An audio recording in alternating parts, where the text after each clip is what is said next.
All of friends சம்தாவில் நம்ம என்ன பார்க்க போகிறோம் அப்படின்னா அனாயன்ஸில் படிக்கிற நவம்பர் டிசம்பர் 2024 ஸ்டூடெண்ட்ஸ் உங்களுக்கான செமஸ்டர் எக்ஸாம் ஸ்டார்ட் ஆகி இப்போ எக்ஸாம்ஸ் நடந்துட்டு இருக்கு. ஸோ நாளைக்கு பார்த்தீங்க அப்படின்னா ஃபஸ்ட்டு செமஸ்டருக்குரிய இன்ஜினியரிங் ஃபிசிக்ஸ் எக்ஸாம் வந்து நடக்கும் PH 3151. இந்த எக்ஸாமில் மறக்காமல் கண்டிப்பாக இதெல்லாம் பண்ண பாருங்கள். நான் சின்ன சின்ன டிப்ஸ் அண்ட் ட்ரிக்ஸ் சொல்ல போகிறேன். ஸோ அதே மாதிரி நிறைய பேர் பண்ணுற மிஸ்டேக்கு நான் சொல்ல போகிறேன். ஏன்னா நீங்கள் ஃபஸ்ட்டு டைம் எக்ஸாம் எழுதுறீங்க. ஸோ அதனால் இந்த எக்ஸாம்ஸில் நிறைய ஸ்டூடெண்ட்ஸ் மிஸ்டேக் இதுக்கு முன்னாடி பண்ணியிருக்காங்க. அந்த மிஸ்டேக் நான் சொல்ல போகிறேன், அதெல்லாம் தவிர்த்துருங்க. ஏன்னா நீங்களே உங்களுக்கு தெரியாமல் அந்த மிஸ்டேக் கூட சான்ஸ் இருக்குது. ஸோ அதெல்லாம் என்ன அப்படிங்கிற பார்க்கலாம். ஸோ அங்கே வீடியோக்குள்ளே போகலாம். ஓகே ஃப்ரெண்ட்ஸ், ஃபஸ்ட் எடுத்து நான் பார்த்தீங்க அப்படின்னா அனாயன்ஸில் படிக்கிற நவம்பர் டிசம்பர் 2024 ஸ்டூடெண்ட்ஸ் உங்களுக்கான ஃபஸ்ட்டு செமஸ்டருக்குரிய இன்ஜினியரிங் ஃபிசிக்ஸ் எக்ஸாம் வந்து பார்த்தீங்க அப்படின்னா நாளைக்கு வந்து உங்களுக்கு இருக்கும் PH 3151. இந்த எக்ஸாமில் நம்ம எப்படி அதிக மார்க்ஸ் வாங்குறது அப்படிங்கிற சின்ன சின்ன டிப்ஸ் அண்ட் ட்ரிக்ஸாக பார்க்குறதுக்கு முன்னாடி ஃபஸ்ட்டு வந்து எக்ஸாம் கொஸ்டின் எப்படி வரும் அப்படிங்கிற மாதிரி நிறைய பேருக்குள்ள நிறைய கன்ஃபியூஷன் இருக்கும். ஸோ கொஸ்டின் வந்து மெஜாரிட்டி ஈஸியாக தான் வரும். நீங்கள் நினைக்கிற மாதிரி ரொம்ப கஷ்டமாலாம் வராது. ஒரு சில டைம் உங்களுக்கு ஒரு சில கொஸ்டின்ஸ் ப்ராப்ளமேட்டிக்காக கேட்கலாம். அதை நீங்கள் ஃபார்முலாஸ் டேரெக்டாக சப்ஸ்டியூட் பண்ணி ஆன்சர் கொண்டு வர மாதிரி கேட்கலாம். ஸோ அந்த மாதிரி கேட்குறனால ஒரு சில பேருக்கு வந்து கொஞ்சம் கொஸ்டின் கஷ்டமாக தெரிகிற மாதிரி இருக்கும். ஏன்னா நிறைய பேர் வந்து தியரிட்டிக்கலாக மட்டும் பார்த்துட்டு போயிருப்பாங்க. ஸோ நீங்கள் இப்போ லாஸ்ட் மினிட்ல இருக்கிறப்போ ஒரு சில இடத்துல பார்த்தீங்க அப்படின்னா கொஞ்சம் ப்ராப்ளமேட்டிக்கையும் அந்த ஃபார்முலாஸையும் மட்டும் கொஞ்சம் கான்சன்ட்ரேஷன் பண்ணுங்கள். ஃபார்முலா மட்டும் ஜஸ்ட் நீங்கள் பார்த்தீங்க அப்படின்னா டேரெக்டாக சப்ஸ்டியூட் பண்ணி ஆன்சர் கொண்டு வர அளவுக்கு ஒரு சில கொஸ்டின் 2 மார்க்லாம் டேரெக்டாக இருக்கும். ஸோ ஒரு சில பிக் கொஸ்டின்ஸில் மேக்ஸிமம் சாய்ஸ் இருக்கிறப்போ தியரிட்டிக்கல் கொஸ்டின் அட்டன் பண்ணுங்கள். ஸோ இல்லாத பட்சம் நீங்கள் ப்ராப்ளமேட்டிக் அட்டன் பண்ணணும் அப்படின்னா இந்த ஃபார்முலாஸ் பார்த்துட்டீங்க அப்படின்னா கொஞ்சம் உங்களால் வந்து ஈஸியாக அப்ரோச் பண்ண முடியும். ஸோ கொஸ்டின் மெஜாரிட்டி ஈஸியாக தான் வரும். ஸோ தியரிட்டிக்கல் கொஸ்டின் வந்துச்சு அப்படின்னா மேக்ஸிமம் வந்து உங்களுக்கு ஈஸியாக தான் தெரியும். இந்த மாதிரி ப்ராப்ளமேட்டிக் கொஸ்டின் வந்தாலும் நீங்கள் அட்டன் பண்ணுறதுக்கு ரெடியாக இருக்கணுங்கிறனால தான் இந்த மாதிரி நான் ஃபார்முலாஸை ஃபஸ்ட்டு பார்க்க சொல்கிறேன். ஸோ அதே மாதிரி ரிப்பீட்டட் கொஸ்டின்ஸ் வந்து நான் மோஸ்ட் இம்பார்ட்டன்ட் கொஸ்டினே லாஸ்ட்டாக ஒரு வீடியோ அப்லோட் பண்ணியிருக்கேன். அதே லாஸ்ட்டாக பார்த்துக்கோங்க. ஏன்னா அதெல்லாம் ரொம்ப முக்கியமான கொஸ்டின். அதே மாதிரி உங்களுக்கு இந்த பிசிக்ஸ் எக்ஸாம் பொறுத்த வரைக்கும் சயின்டிஸ்ட் நேம்லேருந்து கண்டிப்பாக ஒரு கொஸ்டின் வரும். இல்லை லா அப்படி இருந்துச்சுன்னா அந்த மாதிரி வரும். இந்த மேக்ஸ்வெல் ஈக்குவேஷன் இந்த மாதிரி ஈக்குவேஷன் கொஸ்டின்ஸும் வரும். ஸோ அதனால் டிரைவ் பண்ணுற மாதிரி இருக்க கொஸ்டின்ஸாக கொஞ்சம் நல்லா வந்து ஒர்க் அவுட் பண்ணி பாருங்கள். ஏன்னா இந்த மேக்ஸ்வெல் ஈக்குவேஷன்லாம் கண்டிப்பாக கேட்குறதுக்கு அதிக சான்சஸ் இருக்குது. அப்படிங்கிறப்போ நீங்கள் அதில் எதுவும் மிஸ்டேக் விட்டுறக்கூடாது.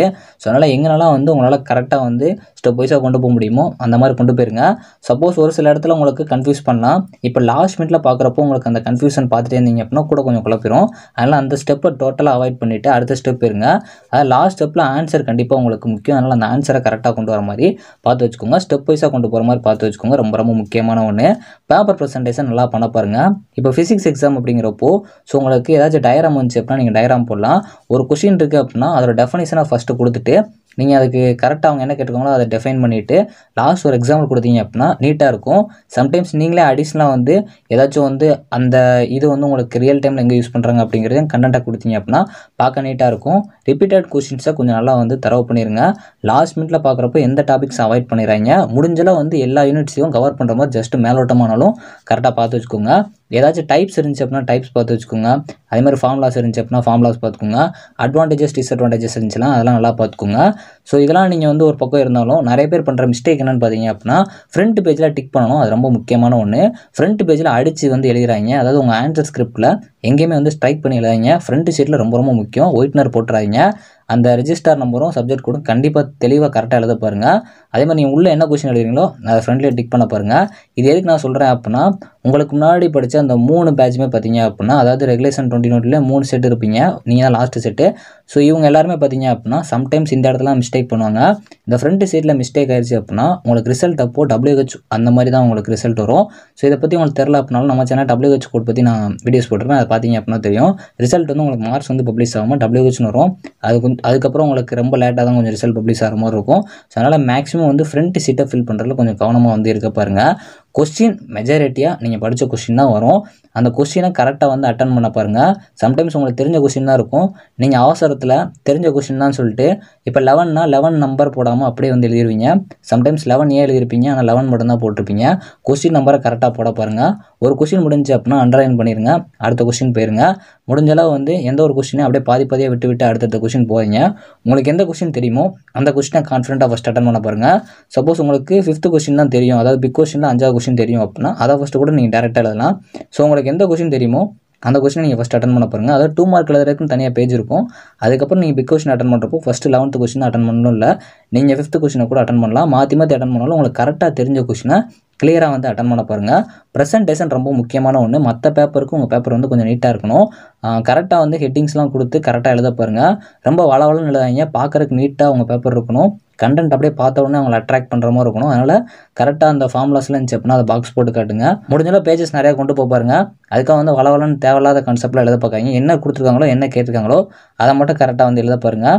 ஸோ நல்லா வந்து திங்க் பண்ணிட்டு எழுதுங்க, எந்த கொஸ்டின் நம்ம எழுதுனா கரெக்டாக மார்க்ஸ் கிடைக்கும்ட்டு. சம்டைம்ஸ் உங்களுக்கு ப்ராப்ளமேட்டிக்கும் தெரிஞ்சிருக்கலாம், ஒரு தியரிட்டிக்கல் கொஸ்டின் கேட்டிருந்தாங்க அப்படின்னா ரெண்டுமே தெரிஞ்சிருக்கலாம். ஆனால் ப்ராப்ளமேட்டிக் கொஸ்டின் வந்து நீங்கள் ஒரு பேஜில் முடிச்சா கூட ஃபுல் மார்க் கிடச்சிரும். ஆனால் அது கரெக்டாக எழுதுறீங்களா அப்படிங்கிற பாருங்கள். கண்டிப்பாக ஒரு ப்ராப்ளம்லாம் சால்வ் பண்ணுறீங்க அப்படின்னா லாஸ்ட் அதோட யூனிட் வந்து எழுதணும். அந்த யூனிட்லாம் கரெக்டாக எழுதுகிற மாதிரி பார்த்து வச்சுக்கோங்க. மெஜாரிட்டியாக கொஸ்டின் வந்து ஈஸியாக தான் வரும். நீங்கள் கரெக்டாக வந்து கான்செப்டை ப்ரெசென்ட் பண்ண பாருங்கள். பேப்பர் ப்ரெசன்டேஷன் ரொம்ப ரொம்ப முக்கியமான ஒன்று. டைம் மேனேஜ்மெண்ட்டை கரெக்டாக வந்து கீப் அப் பண்ண பாருங்கள். இப்போ ஒரு கிணறு இருக்குது அப்படின்னா அந்த கிணறுக்குள்ளே டேரெக்டாக நம்ம குதிக்க முடியாது, அதோட ஆழம் எவ்வளோ அப்படிங்கிறத தெரிஞ்சுட்டு தான் குதிக்கணும். ஸோ அதே மாதிரி தான் உங்களுக்கு இப்போ ஃபிசிக்ஸ் அப்படிங்கிற ஒரு எக்ஸாம் இருக்குது அப்படின்னா அந்த பேப்பர் எப்படி வரும் அப்படிங்கிறத கரெக்டாக தெரிஞ்சுட்டு எந்த மாதிரிலாம் கேட்பாங்க அப்படிங்கிறத ஒரு மாடலுக்கு ப்ரீவியஸ் செமஸ்டர் கொஸ்டின் நம்ம கொடுத்த கொஸ்டின் கொஞ்சம் பார்த்துக்கிட்டீங்க அப்படின்னா உங்களால் வந்து அது எவ்வளோ ஆழம் அப்படிங்கிறத தெரிய முடியும், உங்களால் ஈஸியாக அப்ரோச் பண்ண முடியும். சப்போஸ் இந்த கிணறுல ஒரு சைடு பார்த்தீங்க அப்படின்னா உங்களால் வந்து ஈஸியாக சர்வை பண்ண முடியும் அப்படின்னா அந்த மாதிரி இருக்கிற கொஸ்டின்ஸ்லாம் உங்களால் அட்டன் பண்ண முடியும். ஸோ அதனால் ஃபஸ்ட்டு எந்த மாதிரிலாம் கேட்குறாங்க அப்படிங்கிறத அந்த லாஸ்ட் மினிட்ல பாருங்கள். ரீகால் ரொம்ப ரொம்ப முக்கியமான ஒன்று. இப்போ வரைக்கும் எவ்வளோ படிச்சிருக்கீங்களோ அதை கரெக்டாக வந்து அதை ரீகால் பண்ணிகிட்டே இருங்க, அதை ரிவைஸ் பண்ணிடுங்க. ஏன்னா நீங்கள் ஒரு நாளில் படிச்சிருக்கனால எல்லாமே லைட்டாக பார்த்துருப்பீங்க, இல்லை நல்லா படிச்சிருப்பீங்க ஒரு சில கொஸ்டின்ஸ்லாம். அதனால் லாஸ்ட் பார்க்குறப்ப எல்லாமே கன்ஃபியூஸ் பண்ணுற மாதிரி இருக்கும். ஸோ அதனால் தெளிவாக இருங்க, எந்த கொஸ்டின் படிக்கிறீங்களோ அந்த கொஸ்டினை கரெக்டாக ப்ரெசென்ட் பண்ண பாருங்கள். All the best friends. எல்லாரும் எக்ஸாம்ஸ் நல்லா பண்ண பாருங்கள். இந்த வீடியோ கொஞ்சம் லென்த்தாக இருந்தாலும் உங்களுக்கு யூஸ்ஃபுல்லாக இருக்கும்னு நினைக்கிறேன். தேங்க்ஸ் ஃபார் வாட்சிங்.